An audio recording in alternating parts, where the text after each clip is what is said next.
Hello friends, स्वागत है आपका अपने यूट्यूब चैनल कुमार स्टडी में। मैं लेकर आया हूँ आपका अगले वाला टॉपिक अपना आने वाला है जो रासायनिक समीकरण को संतुलित है वो किस प्रकार से किया जाता है। तो वही अपने को पढ़ना है आज कि रासायनिक समीकरण को संतुलित है वो किस प्रकार से किया जाता है। और पिछली वीडियो में मैं अपने ये पढ़ा था, एक आपको मैंने एक उदाहरण लेकर समझाया था कि रासायनिक समीकरण को किस प्रकार से संतुलित है वो किया जाता है। तो अपने उसी को आगे लेकर चलते हैं कि रासायनिक समीकरण मैंने लिखा हुआ है इसके पर कि उसी को अपने संतुलित करना है वो किस प्रकार से किया जाता है। तो भी इस रासायनिक समीकरण को अपने को संतुलित करना है, तो इसको किस प्रकार से संतुलित करेंगे। इसको संतुलित करने के लिए सबसे पहला अपने काम रहेगा कि इस बॉक्स को, जो अपनों ने ये बॉक्स बनाया, इस बॉक्स के अंदर अपने को क्या है, जितने भी अपने पास ये अणु दिए हुए हैं, जितने भी परमाणु है इसके अंदर परमाणु, जैसे कि यहाँ पर अपने को पहला दिख रहा है हाइड्रोजन परमाणु, फिर यहाँ दिख रहा है नाइट्रोजन का परमाणु और फिर रहता है ऑक्सीजन का परमाणु। इसी प्रकार इसी के अंदर आगे देखो, यहाँ पर अपने को मिल रहा है कैल्शियम का परमाणु, फिर ऑक्सीजन का, फिर हाइड्रोजन का। ये तीनों ही अपने पास एक एक करके सभी के परमाणु है वो इसी प्रकार से अपने क्या कर लेना है, सभी के अंदर इन सभी बॉक्स बनाने हैं, इन अलग अलग, ये अपने क्या है, उत्पाद है और अभिकारक। अभिकारक के लिए और उत्पाद के लिए क्या करना है, अपने को अलग अलग से क्या बनाने हैं, बॉक्स बनाने हैं और उन बॉक्सों के अंदर क्या लिखना है, परमाणु है उनकी की संख्या और उनके जो प्रतीक है उनको लिखना है। देखो हाइड्रोजन परमाणु है उसकी संख्या, देखो यहाँ पर हाइड्रोजन परमाणु की संख्या है अपने पास एक है, तो इसलिए मैंने यहाँ एक लिखा। नाइट्रोजन परमाणु की संख्या यहाँ पर एक है तो एक लिखा, और O3 यानी कि O की संख्या कितनी है, यहाँ पर 3 है। इसी प्रकार देखो यहाँ पर कैल्शियम परमाणु है, इसकी संख्या कितनी है, एक है। ऑक्सीजन का परमाणु है, यहाँ पर ये कितनी आती है मेरी बात संख्या, इसकी 2 संख्या जाती है, क्योंकि देखो ब्रैकेट के बाहर है ना ये 2 लगा हुआ है, यहाँ तो इसके नीचे तो कुछ नहीं लगा हुआ के नीचे, लेकिन यहाँ देखो ब्रैकेट के नीचे लगा हुआ है क्या, 2, तो इसके लिए यहाँ पर ऑक्सीजन की संख्या कितनी होगी, 2, और हाइड्रोजन की संख्या भी यहाँ पर कितनी हो जाती है, 2। इसी प्रकार अपने उत्पाद में चलते हैं, तो उत्पाद के अंदर क्या है, कैल्शियम है अपना, उसकी संख्या यहाँ पर कितनी है, 1 है।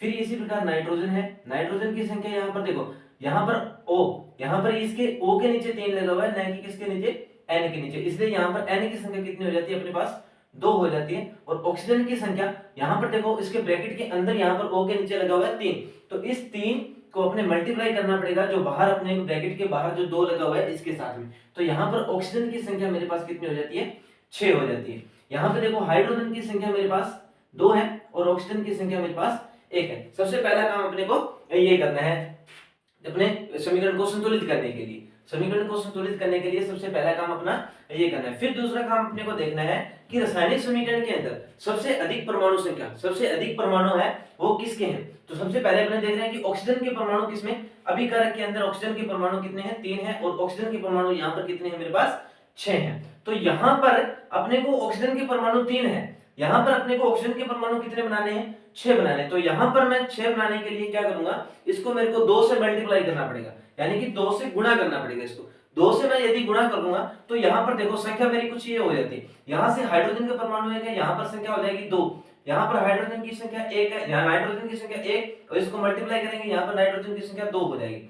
इसी प्रकार यहाँ पर ऑक्सीजन की संख्या मेरे पास कितनी हो जाएगी, 6 हो जाएगी। अभी मैं देखता हूं कि जो अभिकारक और उत्पाद के अंदर ये अपनों ने अभी भी निकाला है, इसको चेक करना है अपने को कि यहाँ पर और यहाँ पर जो परमाणु की संख्या, जो अणुओं की संख्या है वो समान है या नहीं है।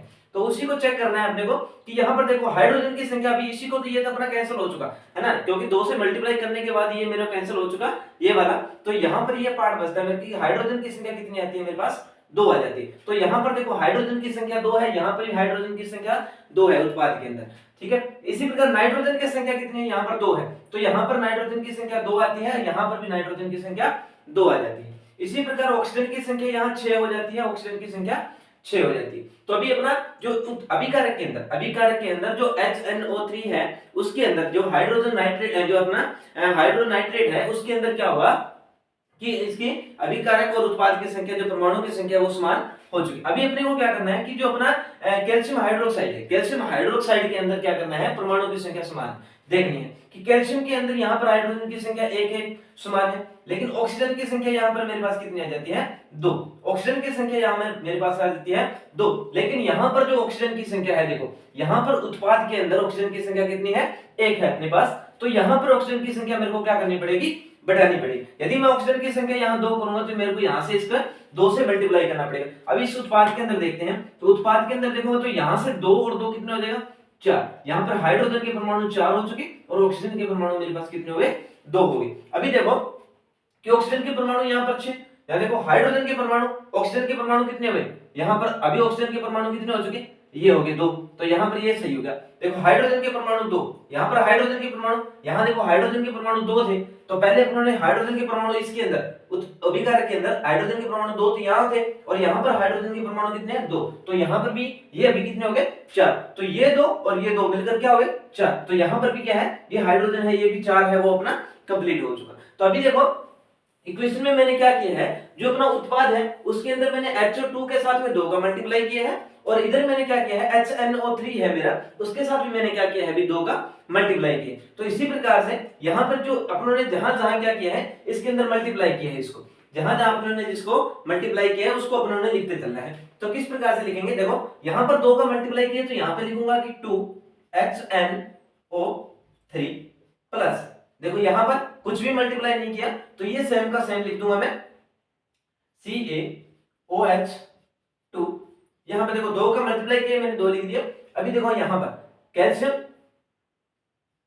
CaNO3 कुछ भी मल्टीप्लाई नहीं किया था मैंने, तो यहाँ पर इसको सेम लिख दिया। और फिर देखो यहाँ पर H2O, यहाँ पर 2 का मल्टीप्लाई किया था 2H2O।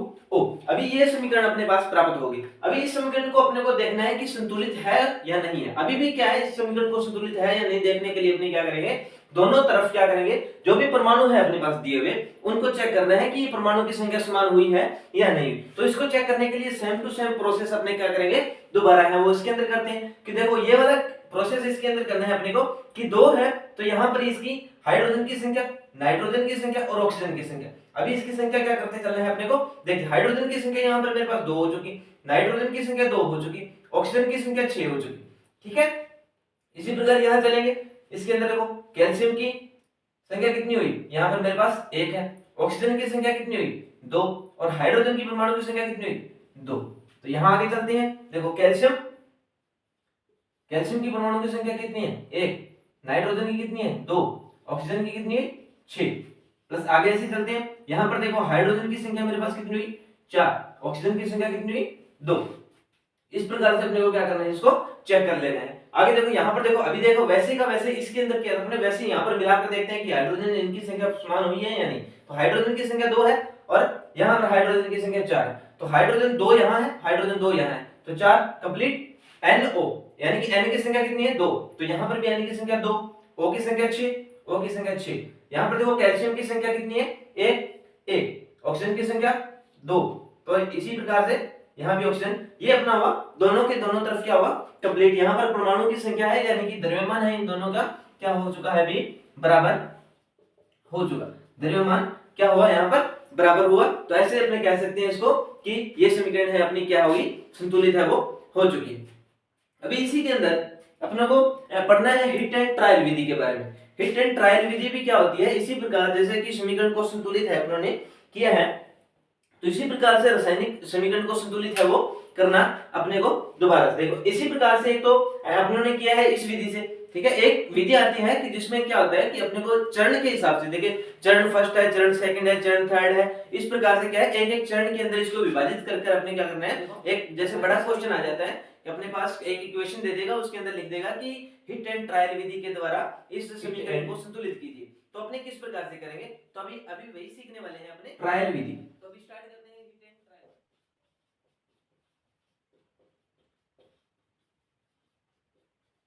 विधि से हल करना। तभी मेरे पास क्या करना है, हिट एंड ट्रायल विधि से अपने समीकरण को क्या करते हैं, संतुलित है वो करना सीखते हैं। तो मैं इक्वेशन ले लेता हूं, एक इक्वेशन है मेरे पास जैसे Fe प्लस H2O, ये आयरन है अपने पास, यहाँ पर क्या है भी आयरन, यहाँ पर मेरे पास ये क्या है जल है, आयरन है ये सॉलिड अवस्था में है मेरे पास, ये मेरे पास लिक्विड अवस्था में, ठीक है। ये यहाँ पर S और L ये प्रदर्शित करता है इसकी अवस्थाओं को, जैसे यहाँ पर सॉलिड अवस्था है, यहाँ पर कौन सी अवस्था है मेरे पास, लिक्विड अवस्था है। तो ये इक्वेशन कैसे बनेगी, यहाँ पर देखो, यहाँ पर मेरे पास बन जाएगा इसका ferric iron oxide FeO plus H2, यहाँ भी ये मेरे पास किसी अवस्था में आएगा, सॉलिड अवस्था में आएगा, और ये मेरे पास यहाँ पर हाइड्रोजन है वो गैसीय अवस्था में आएगा। ये तो आपको पता होगा, ये क्या आते हैं, ये प्रतीक होते हैं भी, ये अवस्थाओं को दर्शाने वाले प्रतीक होते हैं। जैसे अवस्था प्रतीक मैं लिख देता हूँ, थोड़े बता देता हूँ कि अवस्था के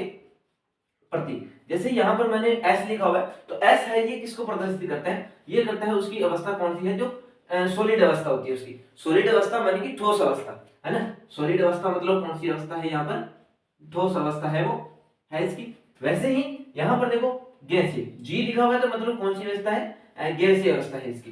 गैस यानी कि जो होता है गैस, गैस की अवस्था, जैसे अपने जल को क्या करना है, भाप के रूप में बदल जाता है, तो वो क्या होगी उसकी गैसीय अवस्था हो जाए। फिर मैंने लिखा है यहाँ पर एक L लिखा हुआ है, ठीक है, एक L लिखा हुआ है, तो ये होता है लिक्विड अवस्था उसकी, जो भी अपने पास है उसकी लिक्विड अवस्था मतलब कौन सी अवस्था आती है, द्रवित अवस्था। द्रवित अवस्था है उसकी मतलब द्रव रूप में अपने पास है, जो सॉल्यूशन है वो अपने किस रूप में है, लिक्विड अवस्था में। फिर बात करनी है अपने को, यहाँ पर एक और आता है कि एक्वा लिखा आता है ना, इक्विवेलेंट बोलते हैं जिसे, इक्विवेलेंट, है ना, इक्विवेलेंट होता है। ये भी क्या है, इसी पदार्थ के अंदर ही अवस्था आ जाती है जिसे अपने बोलते हैं द्रवित अवस्था, है ना, द्रवित या द्रवीय अवस्था। ये अपनी आ जाती है द्रव अवस्था, ये आती है द्रवित अवस्था, ठीक है। तो ये अवस्थाओं के ये प्रतीक चिन्ह होते हैं भी, S, G और L, E, Q, इस प्रकार से अपने इसको प्रदर्शित करते हैं, अवस्थाओं को प्रदर्शित करते हैं। तो अभी देखना है कि इसके अंदर क्या करना होता है, हिट एंड ट्रायल विधि का यूज करना है। तो अपनी कैसे संतुलित करेंगे रासायनिक समीकरण को, यहाँ पर ये मेरे पास बन जाता है फेरिक ऑक्साइड, ये बन जाता है फेरिक ऑक्साइड, ये मेरे पास हाइड्रोजन है,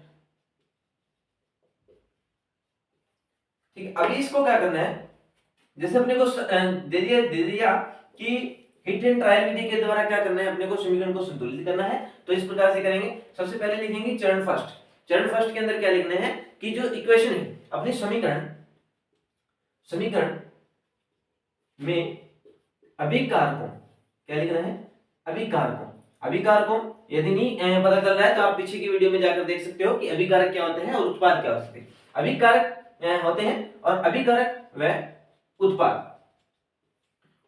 तो अभिकारक व उत्पाद के परमाणु के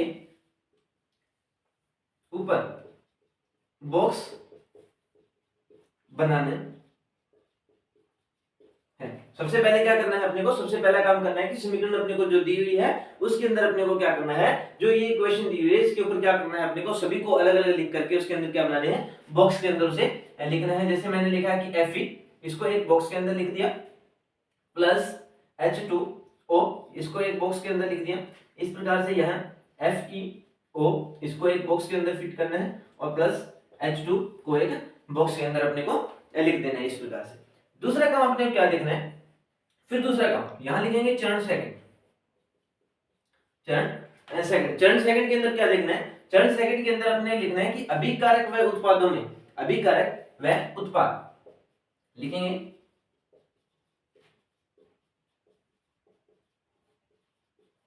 अभिकारक व उत्पाद में परमाणु की संख्या, परमाणु की संख्या लिखनी है। तो किस प्रकार से करेंगे, इसके अंदर अपने को क्या बनानी पड़ेगी, दूसरे चरण के अंदर एक सारणी बनानी पड़ती है। उस सारणी को मैं थोड़ा से ऊपर है वो बना देता हूं भी। देखो ये इसकी सारणी मैं ऊपर बना रहा हूं। यहां पर सबसे पहले लिखना है अपने को तत्व, कि इसके अंदर तत्व है वो कितने हैं, ठीक है। और फिर अपने को लिखना है कि अभिकारक के अंदर परमाणुओं की संख्या, अभिकारक में संख्या। फिर यहां पर लिखना है अपने को उत्पाद में संख्या, उत्पाद में कितनी संख्या है और इसके अंदर कितनी संख्या है। तो यहां पर तत्व कौन कौन से हैं, जैसे Fe तत्व है मेरे पास, हाइड्रोजन है और ऑक्सीजन, यहां पर 3 ही है।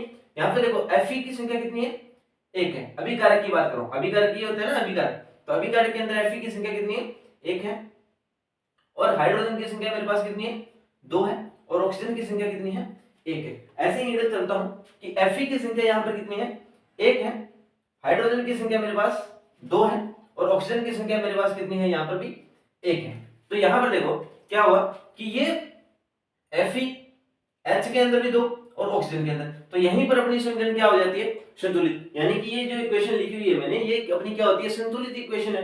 क्यों है, क्योंकि यहां पर देखो अभिकारक में भी संख्या समान हुई, उत्पाद में भी संख्या समान, इसमें भी संख्या समान और यहां पर भी संख्या समान। ऑक्सीजन में भी संख्या समान और यहाँ पर संख्या समान, तो अभिकारक और उत्पाद के अंदर परमाणुओं की संख्या क्या होगी, समान होगी। तो ये अपने कह सकते हैं कि ये समीकरण क्या है, अभी पहले से ही संतुलित इक्वेशन है। तो चरण नंबर 3 में क्या लिख देना है अपने को, चरण 3 के अंदर लिखना है कि यह समीकरण संतुलित समीकरण है। यह समीकरण क्या है, संतुलित समीकरण है। क्यों है, ये अपने ने ऊपर इसको चेक करके वो बता दिया है।